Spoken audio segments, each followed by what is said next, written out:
Hi everyone, this is Baggett On. It is midday, and I wanted to give everyone a midday view of the markets here, real quick. Hopefully, we can keep this under 5 minutes. First up, this is this is a daily, so we're kind of accelerating here, which is good. Let's take a look at the risk on. Here it is. Here's the cloud cover coming in. There's no denying it, and this needs to turn all yellow, as we explained this morning. So people are buying some insurance. They're getting defensive. That is good. We want to do the same, or because hopefully you've already bought your puts, did your put spreads the other day, so that we can sell them the insurance. When the storm comes ashore. That's the idea, right? But also, let's just take a look at the 10-minute time frame here. And we oscillate.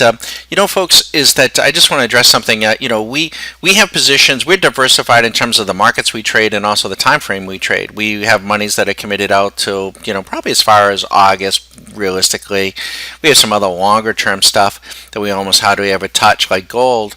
But intraday, we will trade the ranges. And so when we see a buy program come in, we may kill our short, and which we did earlier with the NQ, and then put it back on.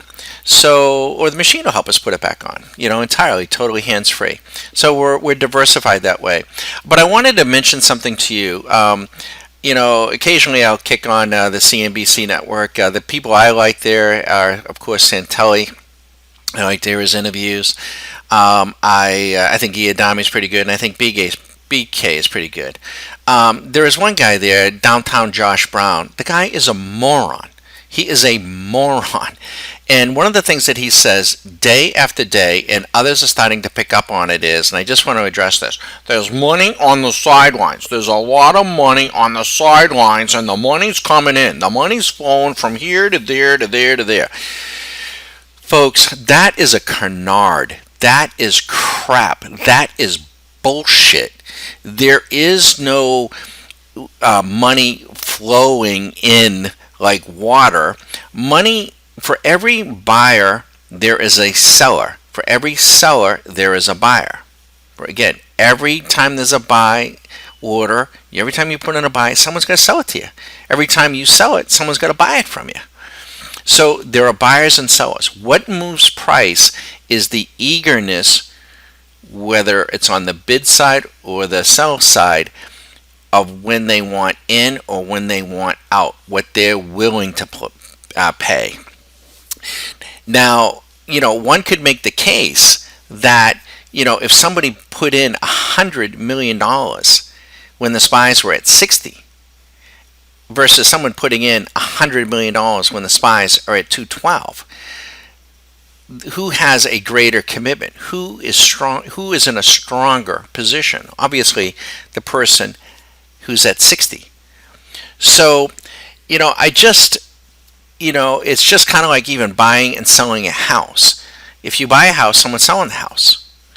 If there's huge demand and the houses, are only on the market for 2 or 3 days, then the seller's going to get his price. And if that's where you want to live, and that's what you're going to pay for it. So the same thing with the market. And if the market does, and one never knows, does crap out, deteriorate over the next 2-3 weeks, and the VIX starts going crazy and everyone starts selling, the put insurance is going to go up, and people will sell. They will put in not limit orders. Initially they put in limit orders, but then they just put in market orders. Just get me out. It has a way of accelerating. So in any case, I just wanted to caution you. I think this guy is a boob. The others pick up on it. There's so much, misinformation. And if you just think it through, trust your instincts and your own intellect, your own smarts. Everyone, guys are a hell of a lot smarter than the boobs that are on this. It's just a cable station. It's like the Home Shopping Network. If they could make money in the markets, that's what they would be doing. So, in any case, I wish everybody the best. And just in terms of going into the weekend, protect your winning gold position, protect your winning bond position, and we have to be on guard. The central banks could intervene on Sunday night One of the things that they can always do is they can get the Bank of Japan to just sell a shitload of treasuries. They own the bulk of our treasuries. If they sold treasuries on the long end, the rates would go up, the yen would go down, and it would take the pressure off the Japanese market, pressure off their yen, and maybe they could get the market to pop. This is all about perceptions and animal spirits and wealth effects. Think about it, wealth effects. How about creating real wealth? There was a gentleman on that was talking on one of those network stations, and they had him as a guest, and he said, well, the Fed's got to do this and that because they got to create the impression. Create the impression. How about creating real growth? How about creating real wealth, or at least creating the conditions in which? Let's get away from this fake business, fake wealth, fake growth, fake markets. But I digress. So in any case, don't listen to some of these guys. And again, he had everybody piling into the financial stocks like 2 or 3 weeks ago. Money's flowing in, it's coming into the financials. They're getting killed. Be careful.